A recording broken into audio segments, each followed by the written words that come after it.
All right, I'm next to have Capricorn rising and sun. This full moon's happening in your first house because it's a Capricorn full moon on June 21st. And I really feel like anytime we have a full moon in our first house, it's a time to focus on us, to put energy into us, to nurture ourselves, to try to feel like we are at home in our skin, to work on certain things that we really want to work on in terms of our own personal growth and development, to realize certain goals, to understand ourselves better, to have more self-awareness. And that is kind of what I'm seeing for this full moon in general for you guys. So I feel like there may be things that could have been like a little bit confusing for you, because this full moon does square Neptune at 29 degrees of Pisces in your third house. So this can kind of create a general sense of confusion. Like, it can basically, there's a lot of things it can do. It can create this kind of passiveness where we don't really know where we're going, or we are feeling maybe a little bit more like a victim, or like we don't have agency to change something, like we're getting thrown about by the world. That's part of what can happen or could have happened leading up to this. You could have felt like you're not sure how to get out of certain situations, or how to make things better, or how to improve your life in some way. You could have felt, again, kind of like a victim to your own mind as well, where there's just a lot going on there, a lot of possibilities, a lot of potentials, but things having trouble kind of grounding into reality and making sense for you and having a plan for you. Or like a lot of unknown variables affecting the plans that you tend to make, and feeling thrown off by that. So there's this general sense of like being a little bit disoriented because of some of these factors. And I feel like this full moon is about you kind of learning how to have kind of compassion for the ride of life, and these kind of, ups and downs, and the swaying of energy. And, even when there is confusion or lots of options, or things changing, I feel like you're going to find the light around this. You're going to confront that, and make progress anyway. And I think a large part of it is you just getting to a point where you are ready for the next thing. You are ready for expansion. You are ready to up level your life in some way. And because you just got to that breaking point where you're like, I just can't be in this limbo state anymore. I can't be in this unknown anymore. I need to make decisions. I need to move in a direction. I need to progress somehow. And I feel like a lot of this with this world in reverse was you kind of seeking personal closure. So you having the opportunity to close out some kind of cycle of suffering almost, or limbo, or confusion, or powerlessness that you were like thrown into. I see you deciding, like you're in the middle of the storm, kind of your boat rocking, and you see on the horizon that the sun is shining, and you see a speck of land. You're like, that's where I'm going to go. And I'm going to get out of the storm. I'm going to do the things that I need to do to close this cycle on an internal level, and take the necessary action to get out of this feeling of being stuck. Really, it's like I'm wanting to expand, I'm wanting to grow, but maybe I like my path for doing things wasn't the right path. Maybe I was trying to have things happen faster than they are happening. Maybe I wanted them to be easier, and now it's like, okay, I know what this is going to take. I'm having to combat kind of idealistic mindsets and get to a more realistic one, and realize that maybe there are certain things that I have to address first personally before I can progress to these next levels within my life, before I can meet some of these milestones.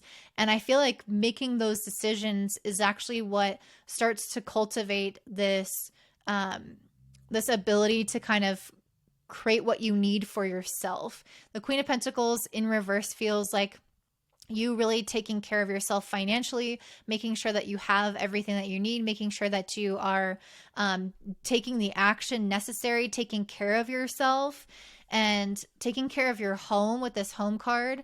If there are things that needed to be done around the home, I can see you guys, you know, taking the necessary steps to do that. I also feel like this is just you being more, again, at home in your skin. And this could involve being more compassionate with yourself, realizing like what your skills are, realizing what your talents are, realizing what's good about you as a person, and ultimately like encouraging yourself a little bit more along this path so that you can get out of this kind of stuck energy or this confused energy and feel more empowered. Like, I'm good at this. I'm going to move forward with this. I'm gaining confidence. I'm gaining like self-awareness. I'm growing as an individual because I'm making these decisions and not just kind of circulating in the same energy that you were. So I'm really, really seeing that. And this could involve some things that, you know, also influence relationships, career, home, because Mercury is in your 7th, squaring the nodes in the 4th, 10th house axis. And whenever we have a planet squaring the nodes, it does give us this opportunity to either do things the way we've always done them, or finally like make a different choice and start to evolve as a soul in this lifetime. And so Mercury in the 7th, there might have been a way that you were approaching relationships, or the way that you were thinking about things that other people told you, or the way that other people influenced you, or, you know, the contracts or the things that you were devoted to and a part of, the people that you paired up with.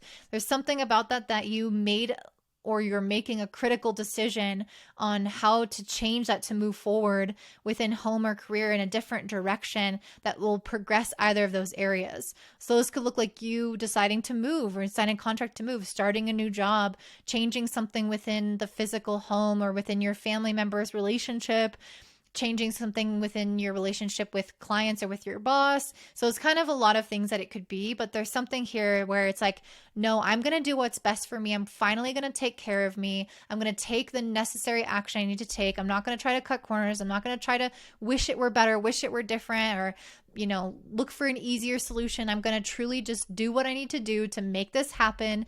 And I'm going to have patience with myself and truly make this a turning point, because this is a turning point in the summer solstice where we're just starting off this season, and it's the first full moon where we have this chance to really hit the ground running. And if you haven't watched the overview, definitely check that out. And I really see that with the King of Wands, Ace of Pentacles, Empress, and then this Uterus card. I really feel that you guys are hitting the ground running. You're coming into this energy of the entrepreneur, the leader, the visionary. So you're coming out of this phase of like this limbo, being stuck in a cycle, being maybe in your comfort zone, and kind of having fear of moving past that. Even within relationships as well, because the sun, of course, is in your 7th house. So this could, again, be in regards to people in your life and relationships. I see you coming out of that and you kind of taking more of the reins, not letting other people influence you or like decide things for you, or at least not in a negative way. If you're letting them influence you, it's because it really resonates with you and it's what you desire. But the King of Wands is his own leader. And so I really feel like you're becoming your own leader of your life. You're taking up new opportunities. You're acting on things that are coming to you. And this could be some kind of career or relationship opportunity. I don't want to even specify, because it could be really anything with this full moon in the 1st house. There's some kind of opportunity coming to you that is leading to some level of abundance where you're going to feel like life is providing again, like things are flowing again. The Empress reminds me of the cycles of nature. This is a Taurus ruled card. And so it has, or Venus Taurus energy, where it rains and that feeds the plants, and then the plants give us air and a home to live in for the animals, and then the animals spread the seeds. And, I'm just giving examples of how nature works in the cyclical symbiotic kind of way where everything feeds into an environment or an ecosystem that creates life, and there's just a cycle of life, and all things contribute to this cycle of life. And that's what this Empress card is. So I feel like you're taking action on something that is going to contribute to an upwards success spiral, where you notice that one good action leads to another good action, and this continues to progress and lead to greater things happening in your life. I also have this uterus card, which I think is partially advice, but also kind of the energy you're going to experience. And it talks about possibility, abundance. So the same energy of the Empress, which is, again, realizing how strong of a manifester you are, how abundant the universe is, how many opportunities are available to you where you once felt stuck or stagnant. You're noticing that things are growing, that things are advancing, and that there's limitless possibilities around you. Safety, protection, and creative expression. The card says an opportunity to embrace your creative side from a place of safety, comfort, and abundance. Expressing yourself through creativity and innovation will allow you to further develop your sense of self. Okay, that's super important because that's what a full moon in the first house is. It's about developing our sense of self. So the more that we can express ourselves creatively and innovatively, release pent-up emotions, process past events, and form deeper connections with others, the more that we can establish that sense of self. Make the most of the creative freedom at this time. So yeah, definitely Empress, uterus. This is a very abundant kind of creative time for you. And I definitely feel like you guys are realizing how much is available for you, and coming again out of this kind of stuck energy. So that is what I'm seeing for you, Capricorn. I hope that resonates. If so, please comment down below. Don't forget to give me a thumbs up, subscribe, share with your friends. And if you want a reading from me, don't forget to check me out at cosmicclarityastrology.com, which I will link in the description box down below. Thanks, guys. Have a good one. Bye.